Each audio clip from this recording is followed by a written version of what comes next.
Una demostración en Río, por si alguien no se ha fijado, de que es fuerte, es que presenta datos de investigación. No es solamente teoría, sino resultados. Sergio Minué, conocido por todos, y ha participado muy activamente en el debate virtual, como siempre. Trabaja en la Escuela de Salud Pública de Granada y como Daniel Solán, es médico de formación.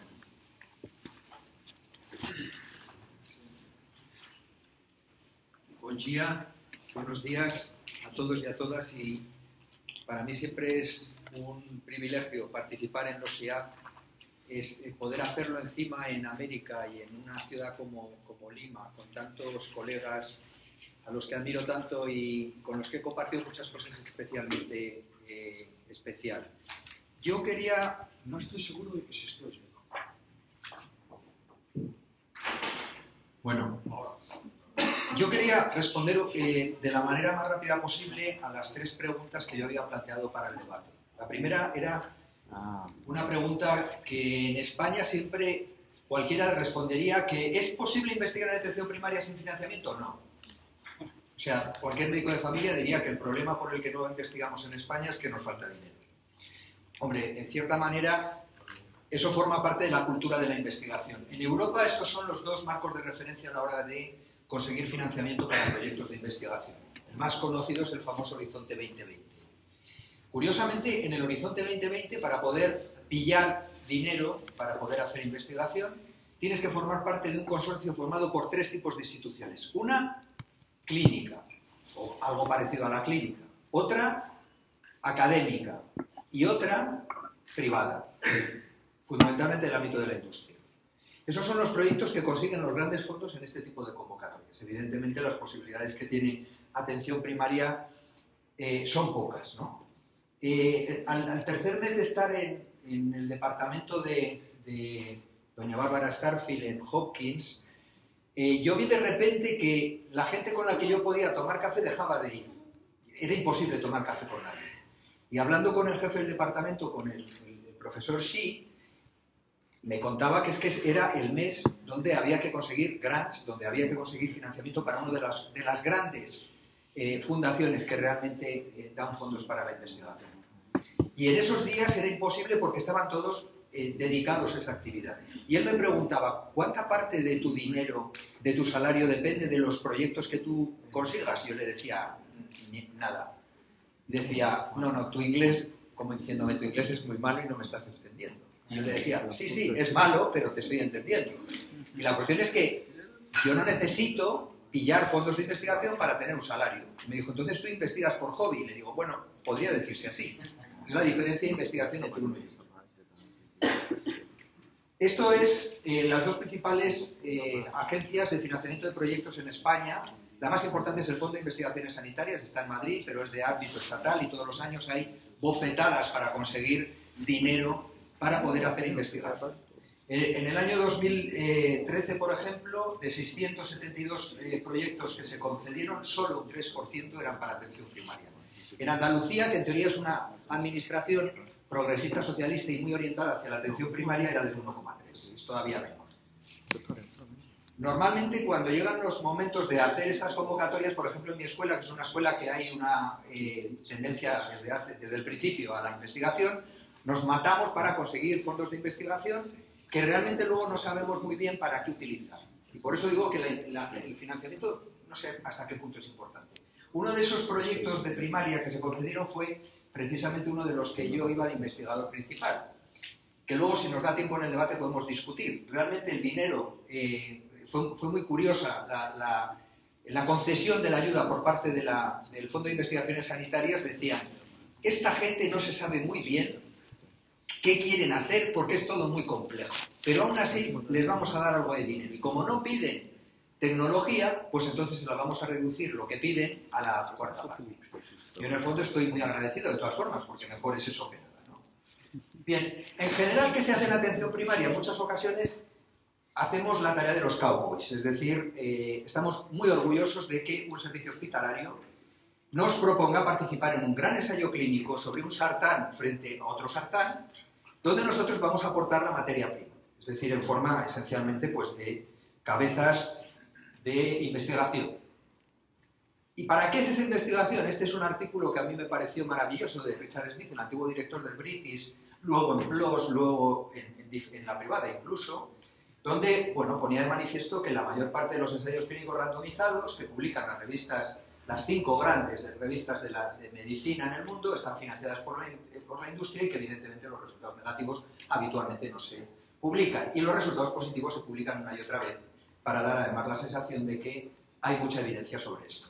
Ioannidis, otro clásico de la crítica, yo creo que de la sana crítica sobre lo que representa la investigación en el mundo, ya publicó un artículo a mitad de la década pasada donde decía que la mayor parte de la investigación que se publica es falsa. Y ese era el título del artículo. Y es Ioannidis, que está en Stanford, no es ningún charlatán de feria como yo. Y en segundo lugar, este que es mucho más reciente, que es del año pasado, donde habla de las revisiones sistemáticas y de los metaanálisis. Esto es lo que decía, que solamente hay un 3% que son decentes y clínicamente útiles. A mí me encanta la palabra decente. O sea, investigación decente, pero además es indecente. Esta es la situación de la industria.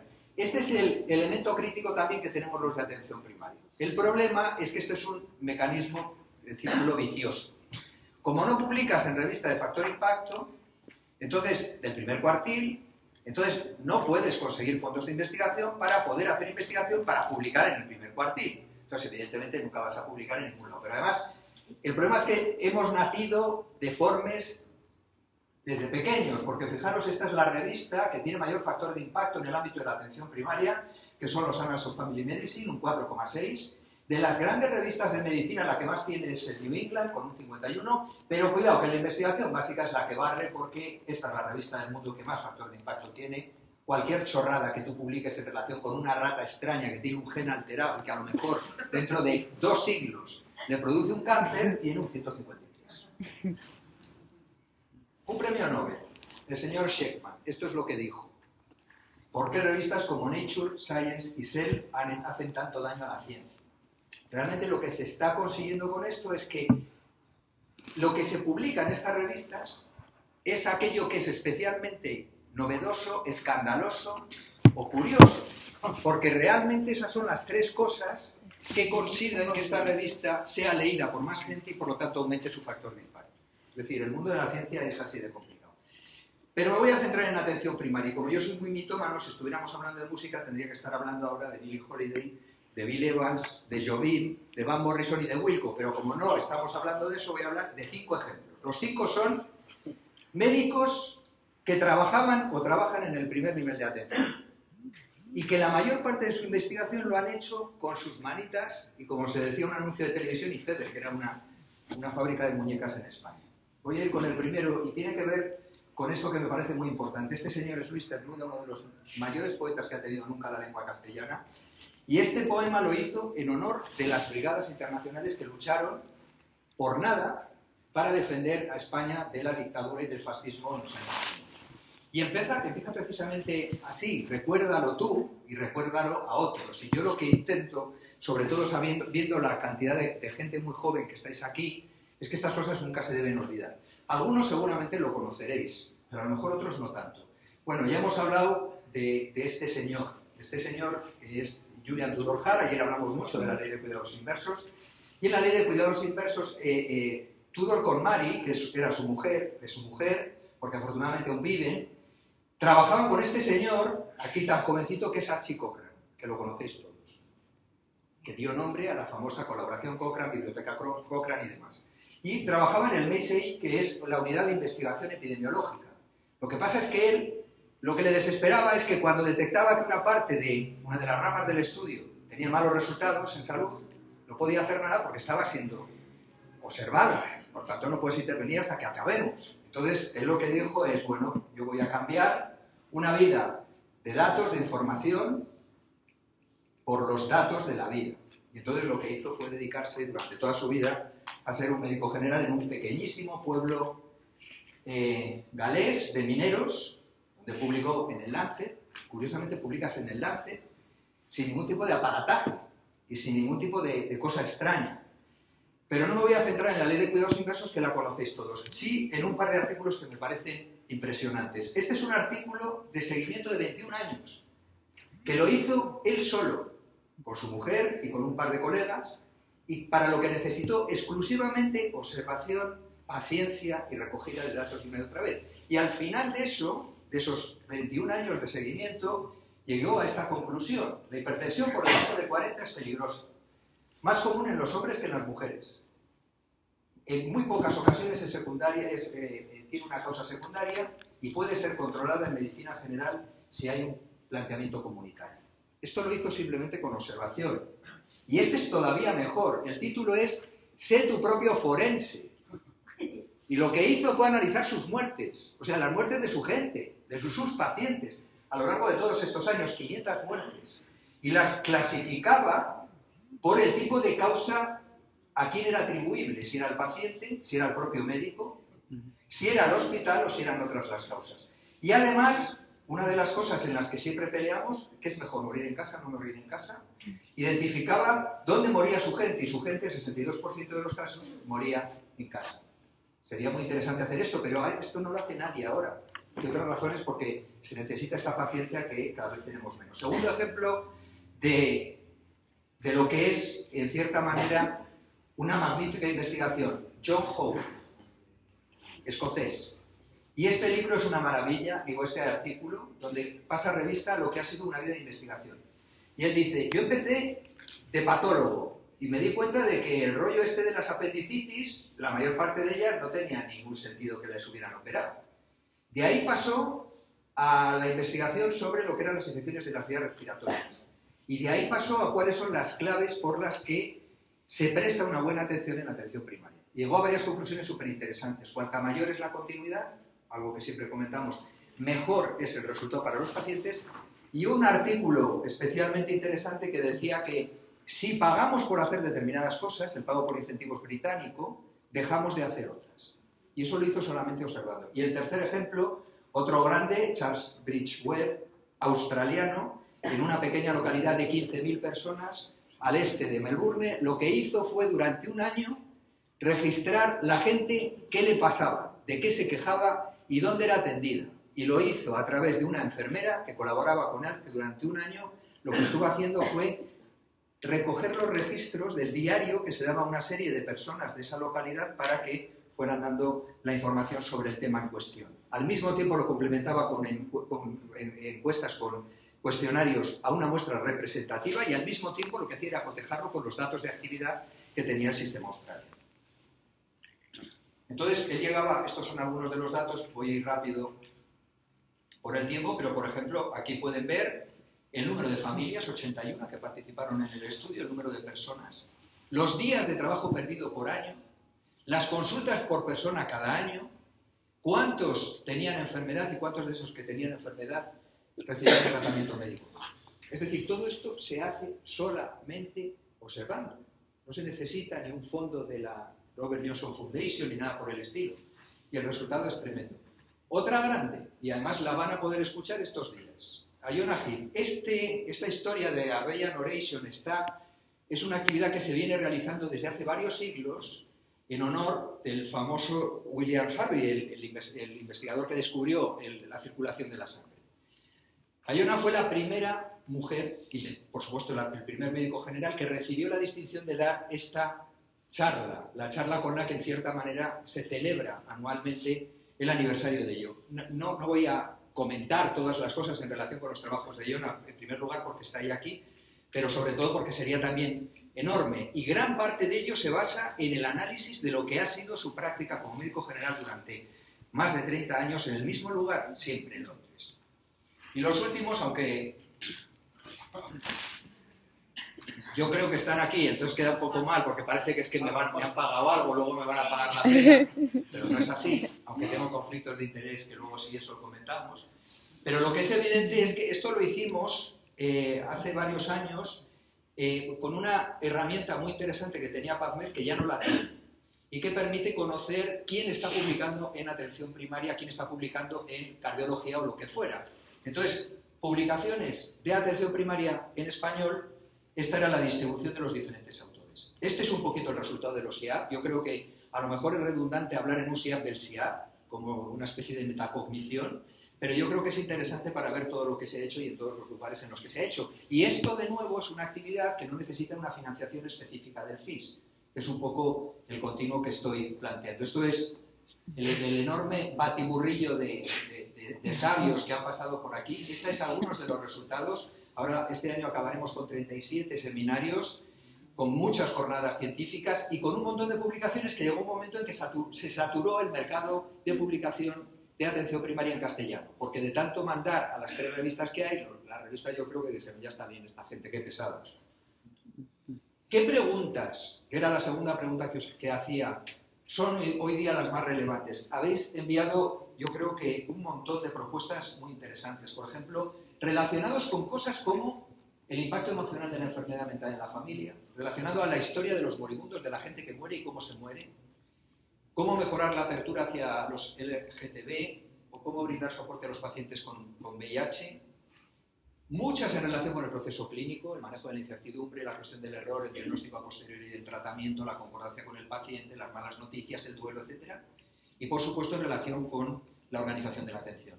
La longitudinalidad, el impacto de la rotación, donde se atiende mejor a los médicos y en los boxes o en sus centros. Y, por supuesto, un montón en relación con todo lo que son seguimiento e indicaciones de tratamiento. Yo le di título a la ponencia basándome en este libro maravilloso de Jorge Wagensberg, que es un físico español que esencialmente se hace preguntas sobre ciencia. Entonces, ese libro se llama Si la naturaleza es la respuesta, ¿cuál es la pregunta? Y él diferencia 2 preguntas clave cuando hacemos investigación, que es ¿por qué o cómo? ¿Por qué las cosas suceden? Es hablar de causalidad, fundamentalmente. Y es el reino de la creencia. Cuando hay una creencia mejor, cambiamos la respuesta, pero la pregunta sigue siendo la misma. ¿Por qué estamos aquí? Cuando hablamos del cómo, es que la respuesta, en cierta manera, ya la sabemos, y lo que es importante es cambiar la pregunta. La base de la investigación y la base de la ciencia es precisamente cambiar preguntas. En ese sentido, yo creo que está muy claro, hay muchas evidencias. Es un poco ya aburrido volver a decir que la atención primaria realmente tiene mejores resultados en sus sistemas si tiene atención primaria fuerte. Entonces, a lo mejor tendríamos que cambiar algunas preguntas. Porque, como decía St. Georgi, investigar es ver lo que todo el mundo ha visto y pensar lo que nadie ha pensado. De cierta manera tendríamos que cambiar algo. O como Des Spence, un médico general británico, hablaba de que la investigación debe focalizarse en lo que no sabemos. No en lo que sabemos, en cosas como la historia natural de enfermedad, las intervenciones que no están basadas en fármacos o el rigor en la identificación de los conflictos de interés. Por ejemplo, cosas como esta. Un maravilloso trabajo sobre la intuición clínica. O como esta. ¿Qué pasa cuando tocamos? ¿Y qué efectos tienen? Y todo es investigación publicada en revistas importantes. O como esta de Gordon Schiff. Si un paciente me viene y una medicación le vale $20 y su seguro se lo niega y yo les doy los $20, ¿qué pasa? A este tío le expedientaron por eso. Entonces, pero vamos, es un conflicto ético claro. Volviendo otra vez a Howe, yo creo que lo plantea muy bien y además ha salido durante el día de ayer continuamente. Estamos hablando de que estos son el contenido de nuestra actividad, lo que es actividad, podríamos decir, de problemas agudos, psicosociales, de continuidad de la atención o de promoción, pero es muy importante los valores. Ayer se comentó varias veces, los valores que tiene el paciente, los valores que tenemos nosotros. El ejemplo, por ejemplo, ayer de la selva y de la cuestión de las poblaciones que están muy alejadas culturalmente de nosotros y de la propia valoración y vivencia de la enfermedad y, por supuesto, en el contexto en el que estamos todos. Aquí tendríamos que plantear esas preguntas para conseguir hablar de estos resultados. ¿Qué resultados podría presentar la atención primaria? Efectividad y eficacia, pero también satisfacción o habilitación a los pacientes y también, por supuesto, el estrés y la moral sobre los propios profesionales. Tenemos muchas ventajas para investigar. Se trabaja con poblaciones accesibles y bien definidas. No atendemos a personas afectadas de una enfermedad, sino de un conjunto de ellas. Permite establecer con facilidad grupos de control, como se ha visto en lo que hemos estado comentando antes. Se atiende la mayor parte de las demandas de salud de un sistema y además de los procesos más prevalentes. O evaluamos el proceso clínico en condiciones ideales, en condiciones reales, no ideales. Esto es de verdad efectividad. Es maravilloso también este papel de Tudor Hart, donde habla de la medida de la omisión y lo compara con el hospital al que él mandaba a sus pacientes cardíacos. Entonces decía, lo bueno que tiene el hospital es que él esencialmente investiga sobre lo que ocurre, su tope siempre es el 100%, el 100% de los pacientes ingresados, el 100% de los pacientes atendidos en la urgencia. Atención primaria lo que investiga es esencialmente sobre lo que no ocurre, lo que omitimos. Tenemos todavía este porcentaje de población al que no estamos atendiendo, la ley de cuidados inversos otra vez. Y ya estoy acabando. Estas son algunas de las líneas con respecto a la tercera y última pregunta, la que tiene que ver con cómo podemos establecer redes internacionales en materia de investigación sobre atención primaria, los trabajos de Chris Van Wil, que publicaron también en el Family Practice en relación con algunos elementos que podrían ser interesantes. La investigación debería ser expuesta a autoridades sanitarias de forma sistemática y explícita. En todos los países deberíamos desarrollar mecanismos para hacer vigilancia, para hacer monitorización, para hacer supervisión de los principales problemas por los que la gente muere, repositorios centrales de conocimiento, compartir la información, desarrollar departamentos e institutos universitarios en medicina general o en atención primaria, construir redes de investigación sobre práctica clínica entre diferentes países, exactamente igual que financiar investigación colaborativa entre ellos o abordar los factores que limitan todos estos objetivos, especialmente en los países con bajos ingresos. Y ya acabo. Acabo otra vez con el poema de Cernuda. Y en el poema dice que aquella causa parezca perdida, nada importa. Que tantos otros, pretendiendo fe en ella, solo atendieron a ellos mismos, importa menos. Lo que importa y nos basta es la fe de uno. Yo creo que esta es una clave para estimular la investigación. Basta que tú tengas interés para que puedas hacerlo. Gracias. Si es posible. Está abierto. Sí, se oye. Está abierto para preguntas. Solo un comentario. Es raro citar tanto a Hobby como lo ha citado Sergio. Hobby fue médico general que terminó de catedrático en la Universidad de Edimburgo, como Peter Hostal, que todavía lo es en la de Oslo. Y empezó con investigaciones básicas. La de Peter Hostal era básicamente si los médicos conocen a sus pacientes. Y hizo la tesis doctoral sobre ello. Y de la tesis doctoral saltó a la cátedra de Oslo, que todavía mantiene en Noruega. Y Peter Hostal nosotros lo hemos citado muchísimo porque fue el que demostró que el diagnóstico es el talón de Aquiles de la investigación. Porque los médicos generalmente utilizan el diagnóstico para justificar la decisión del tratamiento. Así que el procedimiento médico habitual es primero decidir el tratamiento y después buscar el diagnóstico que justifica su decisión. Eso resulta increíble, pero lo demostró sin la menor duda. Creo que eso es muy importante. Y respecto a valores, enlazarlo con esto. Hacer investigación contribuye a nuestra propia dignidad. Nuestra dignidad diaria, esa que sentimos que perdemos cuando no hacemos bien las cosas, cuando nos vemos forzados, de alguna manera se recupera con la investigación que demuestra que no somos tan malos y contribuye a la dignidad de los profesionales y de los pacientes. Creo que ese es un valor muy importante. Está abierto para preguntas y primero aquellos, si alguien quiere hablar del fondo, tiene preferencia, ¿no? Ah, sí. Y luego aquí. Tiene que ser más o menos justo.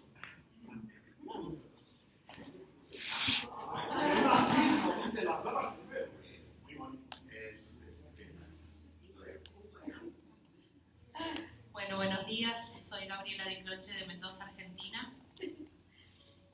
Tenemos un serio déficit de investigación en atención primaria, visible, sobre todo cuando uno empieza a buscar fundamentos para su propia práctica. Quería preguntarle, soy residente de cuarto año, quisiera saber qué recomendaciones nos puede dar para estimular la investigación dentro del programa de formación. Es cierto que muchas de las decisiones que tomamos en materia de atención a los pacientes hay en ocasiones pocas evidencias y sobre todo pocas evidencias suficientemente sólidas con respecto a ellas. Pero tampoco se puede caer un poco en la idea de que no hay. También en muchas ocasiones el problema es saber buscarlas. Porque es cierto que dependiendo de cuál sea la fuente donde nosotros estemos buscando, qué expertos o no podamos ser en los criterios de búsqueda, podemos conseguir más o menos. Y luego es cierto que precisamente por las limitaciones que tiene la investigación en atención primaria en cuanto a dónde publicar, mucha parte del conocimiento en atención primaria es conocimiento gris, que está fuera de lo que es el circuito habitual de la investigación. Me refiero el relacionado con las revistas científicas clásicas. Es cierto que ha cambiado completamente el panorama desde que existe lo que es el Internet 2.0 y especialmente las redes sociales, de tal manera que hay una fuente enorme de conocimiento que en muchas ocasiones hay investigadores, yo creo que prestigiosos, que han acabado renunciando a publicar en las revistas precisamente por todos los problemas burocráticos exclusivamente que les hacen y acaban publicando su propia investigación en los blogs. Juan Simo es un ejemplo. Juan ha intentado muchas veces publicar en revistas, algunas le aceptan y otras no, porque le empiezan a poner y dice, mira, a mí me da igual, yo lo publico en mi blog, y todo el mundo utiliza los estudios sobre financiamiento en España y en Europa a través de su blog. ¿Qué recomendación le haría? Pues hombre, yo creo que fundamentalmente lo que he intentado plasmar con el ejemplo de algunas personas, ¿no? Ellos esencialmente lo que hacen es investigar sobre lo que les preocupa. Y de hecho, Howe en uno de los artículos dice, bueno, está bien que una institución académica, que un instituto, tenga una priorización estratégica sobre a qué nos vamos a dedicar. Y de hecho las convocatorias de las agencias de investigación normalmente tienen una priorización de temas que van a tener muchas más posibilidades de chance, ¿no? Pero él dice, y eso hay que hacerlo compatible con que tú sigas investigando en lo que te dé la gana, aunque nadie le preocupe ni le interese lo que tú estás haciendo. Y es cierto que con paciencia y por supuesto con apoyo, me refiero a apoyo, nadie sabe, y especialmente en cuestiones de metodología de investigación, necesitas muchas veces el apoyo, pero afortunadamente también es relativamente sencillo. Antes tenías que limitarte al apoyo de tu entorno más cercano, del lugar donde tú vivías. Ahora te puede ayudar mucha gente que está a lo mejor en otro continente. Y que desde luego, si le comentas cuáles pueden ser vuestras preocupaciones, puede echar una mano en que, mira, yo te aconsejo que utilices esta metodología o esta, ¿no? O si me mandas el primer borrador, te digo por dónde veo yo los problemas en cuanto a tus resultados. Gracias. Gracias. Buenos días. Romero de los Santos, México. Y saludos, Sergio. ¿Qué tal? Es un poco de cuadro, no estuve presente, pero me llamó mucho la atención y quiero por eso la intervención, sobre todo preguntar y confirmar lo que ya decía el doctor Juan Gervas, y lo mencionaste. En medicina familiar, en atención primaria, interesa primordialmente el cómo y posteriormente a lo mejor el por qué. O sea, a la inversa de lo que se hace tradicionalmente, en que tenemos que tener un diagnóstico para llegar posteriormente a un tratamiento, es decir, el cómo, primero el por qué y luego el cómo. No sé si estoy en un error al considerar eso así, por eso mi pregunta va en ese sentido, porque en una exposición nosotros decimos, es que al médico familiar le interesa más el cómo que el por qué. Muchas veces no sabemos identificar la causa de la consulta, el motivo diagnóstico, me refiero, y sin embargo tenemos que dar una salida al paciente, un manejo al paciente, con mucha incertidumbre, con muchas circunstancias que rodean nuestra práctica, pero tenemos que hacer algo. Y entonces digo, nosotros médicos familiares tenemos que trabajar mucho en el cómo. Claro que el por qué es bien importante y es fundamental también, pero no sé, nosotros diríamos, es una práctica diferente a la práctica tradicional hospitalaria, digamos, en donde primero tengo que hacer un diagnóstico, o sea, porque está aquí el paciente y después, ¿cómo lo voy a manejar? Pero no sé si eso es un concepto que esté mal, en un sentido. O sea, eso es lo que es cierto. Muchas gracias, Homero. Yo creo que es completamente cierto. De hecho, el problema que tiene la investigación en muchas ocasiones en atención primaria es que sigue siendo evaluada por criterios basados en la investigación hospitalaria y no sirve. Me explico. En un trabajo de Kunz, me parece que era en el BMC, más de un tercio de los síntomas de los pacientes atendidos en atención primaria no acaban en ningún diagnóstico, y no es una mala práctica, no es que lo estén haciendo mal, es que el diagnóstico es un artificio contable, de tal manera que lo que nos permite, como decía Rosenberg en el famoso y maravilloso artículo de la tiranía del diagnóstico, lo que te permite es reducir incertidumbres y tener un sistema además de cobro, porque evidentemente es mucho más fácil cobrar identificando cuáles son los diagnósticos que por cosas como tengo un clavo en la cabeza. Evidentemente es distinto. De hecho, hay algunos investigadores que proponen que en atención primaria debería dejarse de utilizar el diagnóstico como un criterio clave y sustituirlo por el de pronóstico, por el hecho de que a la gente lo que le preocupa es esto: ¿es grave, no es grave? ¿Me voy a morir, no me voy a morir? ¿Me va a durar mucho? ¿Voy a poder jugar mañana el partido de tenis? Esas son las cosas que le preocupan a la gente. Entonces, es cierto que atención primaria tiene un contexto totalmente diferente, porque atiende personas con signos y síntomas que en muchas ocasiones están poco definidos. Si luego nos da tiempo, en el estudio de investigación que estamos haciendo nosotros sobre el error, eso sale claramente identificado. Es decir, gran parte de las decisiones en materia clínica están muy poco categorizadas con los diagnósticos clásicos, porque eran en pacientes con disnea y buena parte de esas disneas se resuelven solas. Entonces, completamente de acuerdo. ¿Puedes comentar para aprovecharlo? No lo olvides. Vale, sí, luego tengo algunas, por si acaso, pero prefiero... Vale. Braulio Cuba de Perú. Este tema de la investigación es un tema, creo que para todos apasionante. Desde mi óptica como docente universitario, paso muchos años intentando hacer que los estudiantes se enamoren de investigar. Mi mensaje de fondo básicamente es que solo el que investiga genera conocimiento o contribuye a generar conocimiento, y que los que no investigan están básicamente repitiendo las cosas que hicieron otros o que están en los textos, ¿no? Sin embargo, nuestro sistema formativo, tanto en el pregrado como en la especialización, no ayuda mucho a este proceso, ¿no?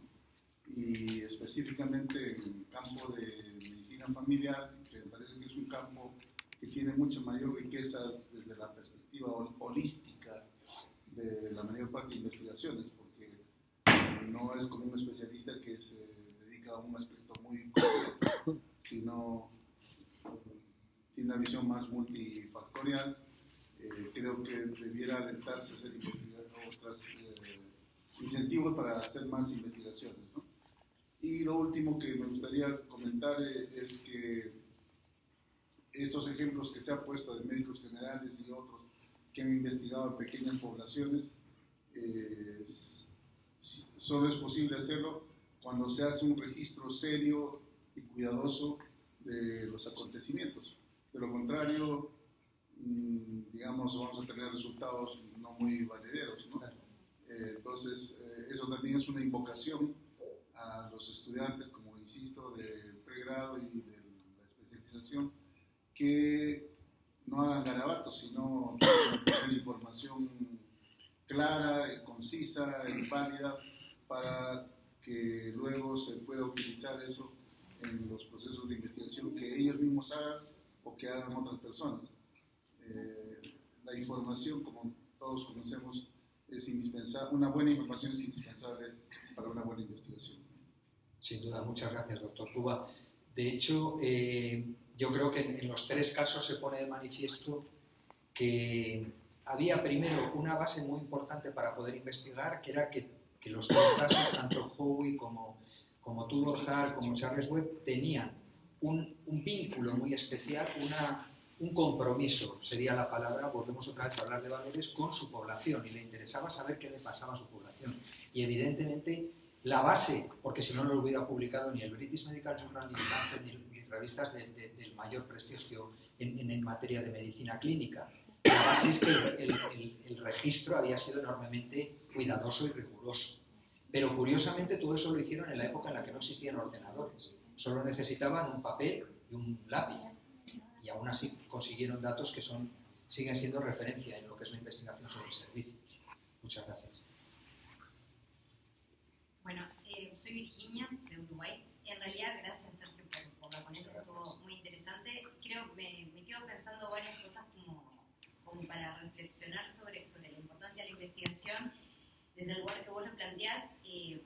Por un lado, pensando en esto de que la información es poder, ¿no? Y cómo el aumentar la investigación y el conocimiento sobre las poblaciones con las que trabajamos y sobre el trabajo en el primer nivel de atención también fortalece, da poder a este nivel que de alguna forma la mayoría de nuestros países está continuamente siendo atacado, ¿no? Entonces, ¿cómo fortalecer eso? Y cómo creo que para la medicina familiar y comunitaria es un deber ético la investigación, incorporarla a nuestras prácticas es un deber ético y una responsabilidad que tenemos con nuestra población, porque es irresponsable simplemente implementar el trabajo que hacemos basado en evidencia generada en otros niveles de atención, con otras poblaciones, en otros países que no se aplican necesariamente, y en la mayoría de los casos, a la realidad que tenemos cotidianamente en las poblaciones en las que trabajamos, en las comunidades. Entonces creo que me quedo pensando esto, ¿no? ¿Cómo es nuestra responsabilidad? Y tiene que ser un compromiso político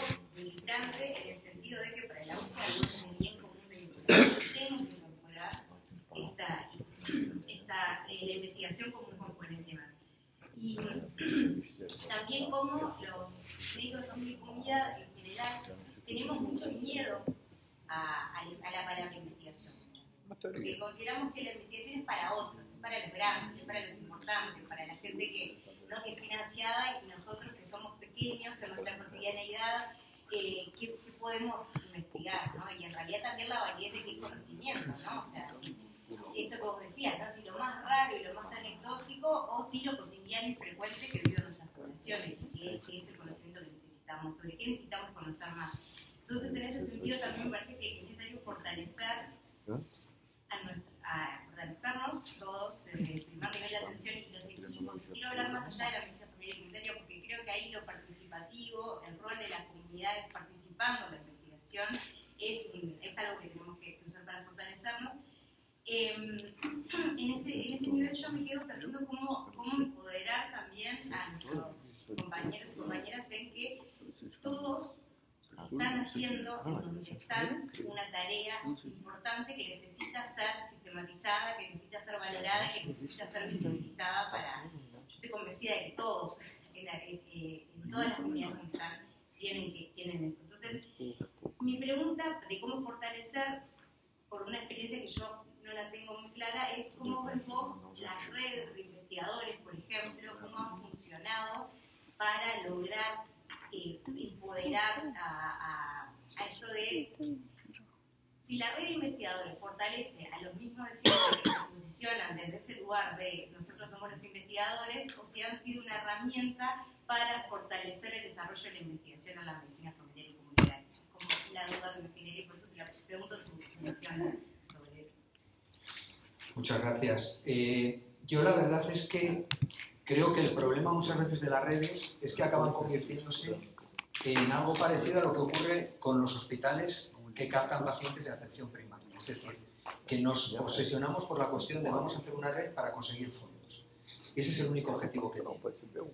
Y en ocasiones, además, como muy bien dices, son los, entre comillas, investigadores más potentes, los que a lo mejor han publicado en revistas con factor de impacto o son más conocidos, los que acaban modulando sobre qué se va a investigar porque yo tengo más posibilidades de conseguir los fondos, ¿no? Yo creo que ese es un error. Y has comentado un aspecto que es fundamental y que es lo que decía Hawking, es decir, en atención primaria es esencial el contexto, por eso gran parte de los estudios en atención primaria nunca van a tener validez externa. Va a tener una enorme validez interna si está bien planteado el estudio, como por ejemplo los de Turbojar. Pero eso no puede ser extrapolable a una comunidad del río Corrientes, como hablábamos ayer. Es que no puede ser, y la del río Corrientes no va a ser extrapolable a la de Montevideo, y la de Montevideo no va a ser extrapolable a Granada.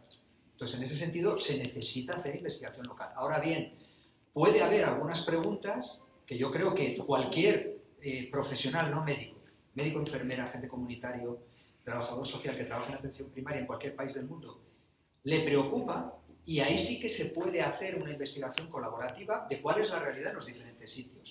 Y ahí a lo mejor sí que es posible conseguir un fondo de investigación para facilitar la cuestión. Pero que yo creo que eso nunca debe ser un requisito imprescindible. Si no tienes dinero, búscate la vida, pero seguro que puedes hacer algo.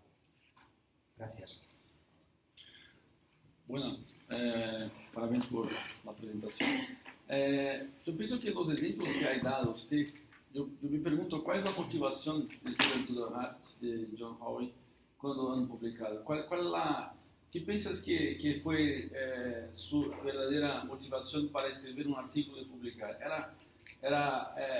¿Tenía que tener una revista de gran impacto o no? ¿Qué almejaba estos hombres cuando empezaron a publicar? ¿Cuál era la gana?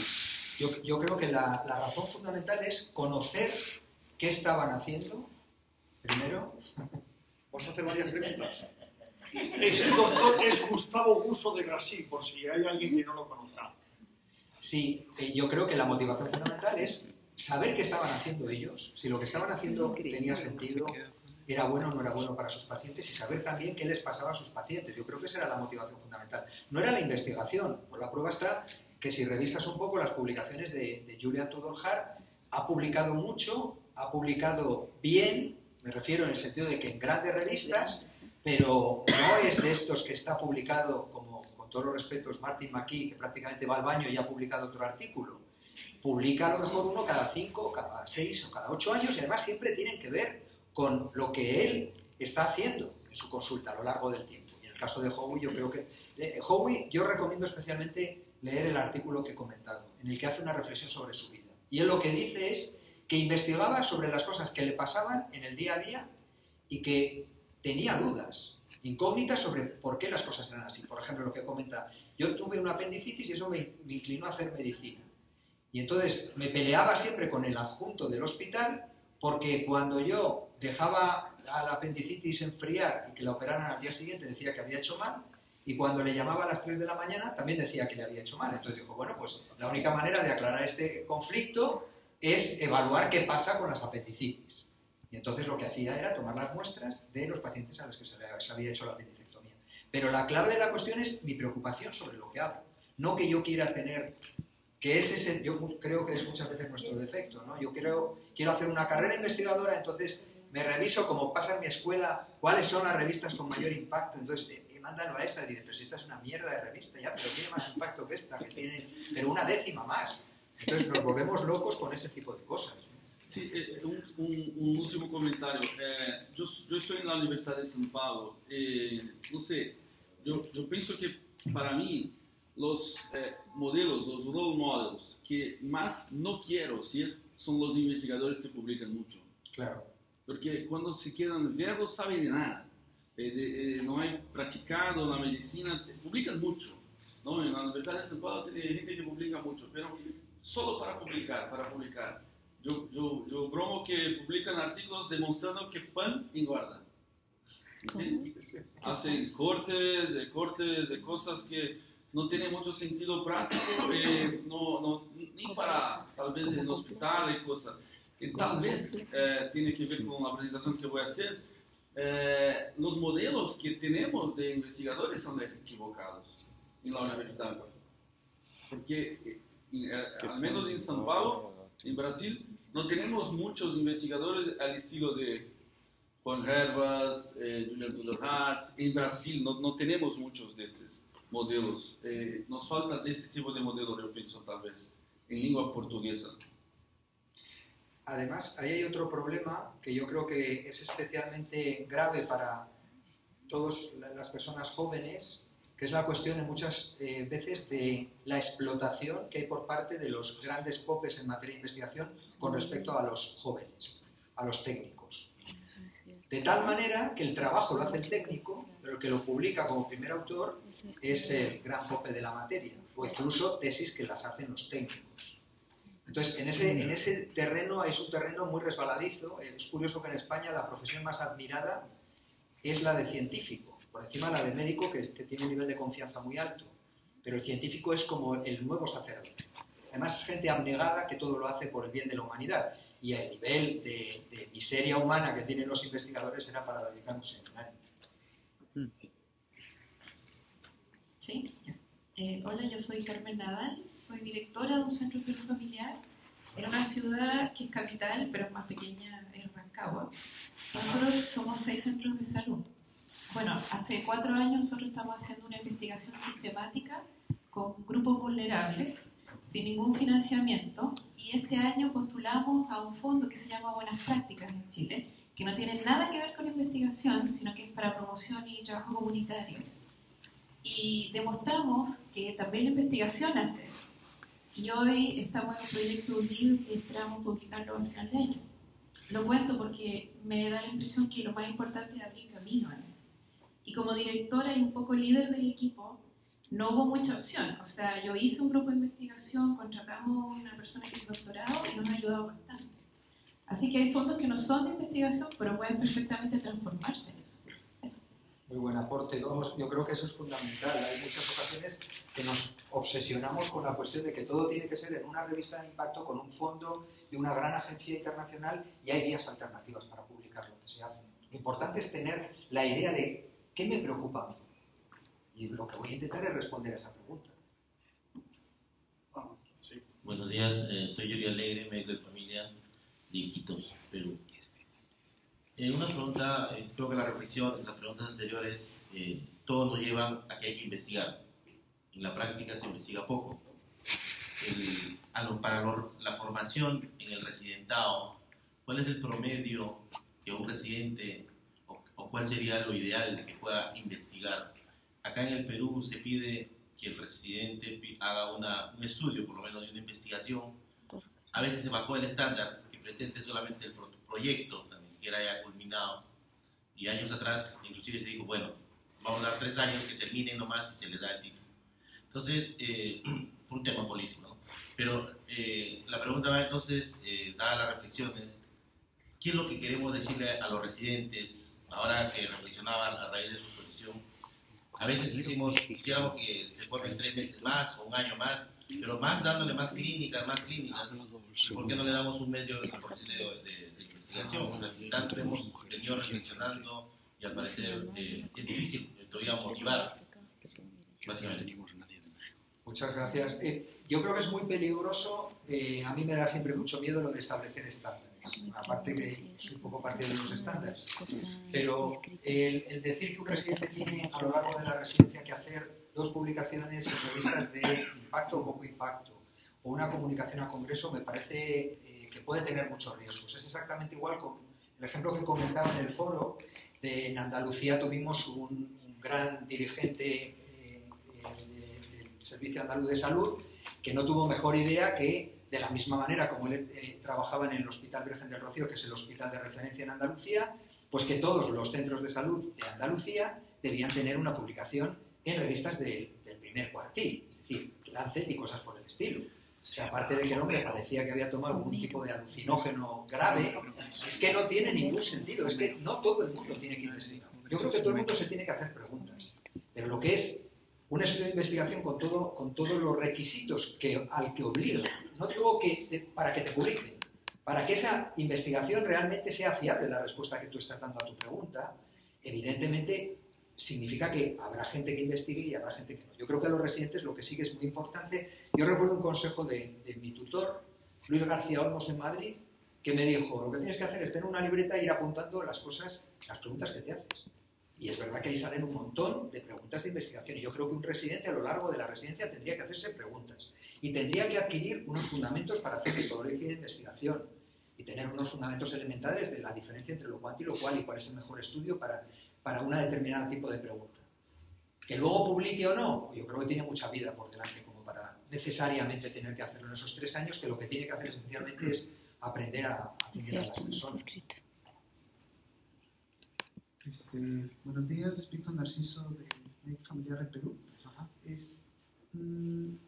Viendo su exposición, había dado muy buenos ejemplos sobre estudios realizados en atención primaria, pero usted mencionó de que los ejemplos que he puesto eran estudios observacionales, epidemiológicos. En atención primaria se puede hacer estudios clínicos, digamos, si lo comparamos con otros estudios que se realizan en hospitales, es decir, que tengan buen valor, digamos que tengan un valor representativo o no se podría realizar. Muy buena pregunta, por supuesto. O sea, yo creo que la cuestión, además, que atención primaria tiene una asignatura pendiente, es que normalmente la evidencia científica se construye en ensayos clínicos randomizados y hechos en grandes centros hospitalarios con pacientes seleccionados, donde se elimina, a ser posible, que tengan comorbilidades o otro tipo de patologías y donde además no sean pacientes complicados. Y en ese sentido es muy interesante que atención primaria aporte la evidencia en relación a qué pasa con la utilización de ese tipo de medicamentos en los pacientes que no quieren los de los hospitales. Los pacientes, por ejemplo, en moribundos, o en pacientes que viven en la calle, o en pacientes que viven en situaciones de marginalidad, o en pacientes que tienen muchas patologías a la vez. ¿Qué grado de cumplimiento terapéutico existe? ¿Qué efectos secundarios tienen esos fármacos? ¿Qué interacciones pueden tener? ¿Qué facilidades tienen? Hay 1001 preguntas que se pueden responder mediante estudios que son, en cierta manera, similares a los que se hacen en el hospital. La cuestión es que cambia completamente el setting, el lugar donde se hace el estudio. Y evidentemente las conclusiones van a ser distintas. Yo creo que lo que necesitamos es cuál es la evidencia de tal o cual fármaco en atención primaria con pacientes de atención primaria, no con el paciente que ha seleccionado para que el resultado sea, como hemos visto con el trabajo de Smith, uno u otro. Última pregunta, comentario, y luego tendrías, si quieres, 5 minutos exclusivos para comentar. Jazz, se escucha, ¿no? Jazz, residente de primaria en Barcelona.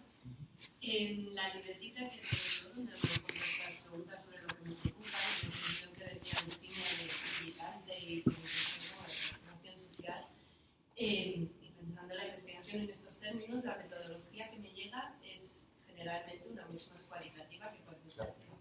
Que me chocaba también como que todos los ejemplos que han salido han sido como de ciencia dura, como muy cuántica.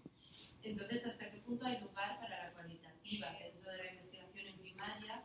¿Hasta qué punto hay que como cuidar el intrusismo a otras disciplinas tipo antropología o ciencias sociales?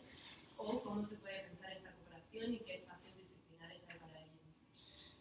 Muchas gracias, muy buena la pregunta. Yo no he querido dar, quería dar la sensación completamente opuesta. O sea, yo creo que si yo tuviera que elegir una, es un poco ridículo porque me parece esto de elegir, es absurdo. Las dos son muy importantes en la atención primaria. Pero desde luego la cualitativa es tan importante, por no decir más, que la cuantitativa. Y grandes estudios de investigación, por ejemplo, yo recomiendo de otra persona clave en investigación sobre servicios sobre todo, es Trisha Grenhall, es una médico general británica que trabaja de profesora en la Universidad de Londres y yo creo que es una de las personas ahora mismo que más sabe sobre investigación en servicios. La mayor parte de los trabajos que hace son de metodología cualitativa y además utilizando ya mucho más allá de estudios etnográficos, utilizando lo que llaman investigación realista, una diversidad enorme de modelos de investigación, porque precisamente es la única manera de acercarse un poco a la realidad de lo que es atención primaria. Entonces, por supuesto, yo creo que la cualitativa es tan importante o más que la cuantitativa. Y con respecto a lo del intrusismo, yo soy muy poco partidario, o sea, me preocupa muy poco el intrusismo. Entonces, yo creo que de lo que se trata es, hazte la pregunta, mira cómo la respondes y alíate con todos los que tengan interés en responderla, sea quien sea. Gracias. Mientras prepara el material, el único seminario que ha tenido por consecuencia un proyecto de investigación fue el de Bilbao de febrero del año pasado sobre pacientes que lloran. Y es un estudio cualitativo que se está haciendo en el País Vasco, con entrevistas personales y en grupo sobre cómo manejan las consultas de alto contenido emocional los profesionales. Lo lideran, bueno, lo lideran médicos, pero intelectualmente dos excelentes profesionales en España, que es Carlos Calderón en País Vasco y María José Fernández San Mamet en Cataluña, que dominan la metodología de los estudios cualitativos. Luego, solo mencionarlo. Sí, muy brevemente, yo creo que es más una reflexión en voz alta sobre las consecuencias que luego tiene la investigación real, ¿no? Nosotros pedimos un primer proyecto de investigación porque a mí me preocupaba mucho. Yo formaba parte de varios grupos de seguridad del paciente y siempre la seguridad del paciente es el rollo del lavado de manos, que no digo que esté mal, pero a mí me parecía muy aburrido. Pero en cambio nadie investigaba sobre el error diagnóstico y de hecho es curioso porque en el libro de cabecera de la seguridad, que es Equivocarse es humano, hay 3 menciones al error en el diagnóstico. A mí me parecía en cambio que era lo más interesante. Entonces dio la casualidad de que encontramos un protocolo de investigación de un grupo de investigación holandés liderado por una persona muy joven, no digo tan joven como vosotros, pero casi, y lo lideraba ella, que se llama Laura Swan, que trabajó además de conserje en un parador en España, y es una crack de la investigación Quanti Quali, en una universidad holandesa que es Rotterdam, y lo que hacían ellos era investigar por qué se equivocaban los médicos internistas en 3 hospitales holandeses, con un síntoma muy claro en hospital y en primaria, que era la disnea. Entonces decimos, bueno, pues, ¿por qué no replicamos el estudio de los holandeses? Pedimos una primera ayuda para investigación en el año 2010, nos la concedieron, y pedimos una segunda en el 2013, también nos la concedieron. Y bueno, este fue el protocolo que publicamos. Esencialmente estamos todavía en fase de explotación de los datos del primero de los estudios, porque es muy complicada la explotación, y estamos acabando el trabajo de campo del segundo. El segundo lo estamos haciendo en 4 comunidades de 4 regiones de España, en Cataluña, en Madrid, en Andalucía y en La Rioja, y es enormemente complicado por la cantidad de trámites burocráticos que hay que pasar. Por ejemplo, no vale con que yo le mandara al FIS una autorización del Comité de Ética de Andalucía diciendo que cumple todas las especificaciones, sino que he tenido que pasar por un comité de ética de cada comunidad autónoma.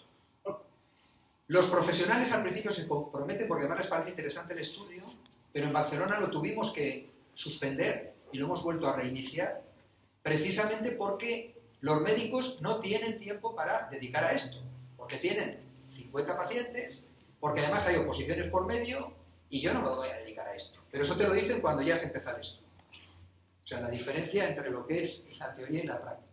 Esencialmente lo que nosotros pretendemos es, copiado de los holandeses, hay una parte a la que comentaré aquí abajo, que es lo que hemos añadido nosotros. Un paciente de disnea llega a la consulta y lo que hacemos es, antes de hacer nada, cuando el paciente dice, me angustio, me ahogo, me falta el aire, el médico tiene que escribir cuál es su primera impresión. Es lo que habitualmente se dice el ojo clínico, o tirarte el pegote de que va a tener. Luego lo volvemos a medir después de haber hecho la anamnesis y la exploración física, que sería aquí, y luego él pide las pruebas o hace el procedimiento correspondiente y al final tenemos el diagnóstico de confirmación. Primera diferencia con el hospital.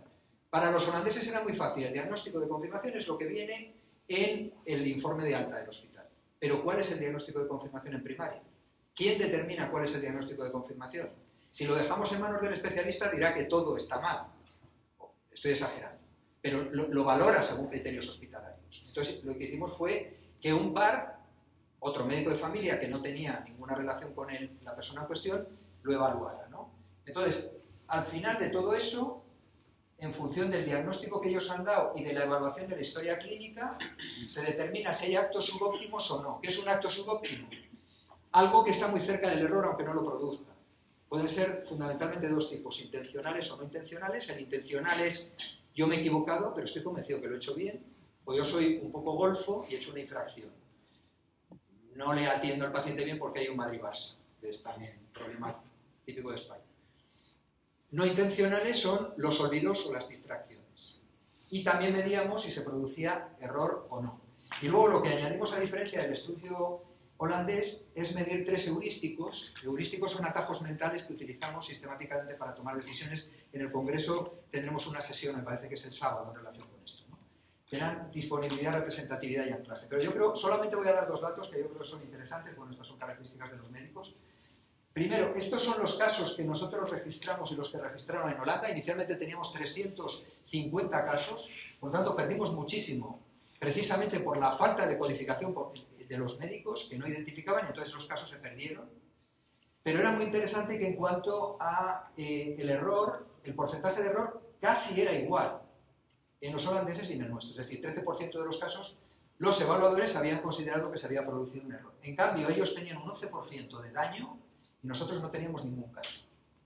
¿Eso qué quiere decir? Pues posiblemente los casos que se atienden en atención primaria son menos graves, o también que en atención primaria tienes muchas más posibilidades de corregir un error que hayas podido cometer precisamente por la longitudinalidad.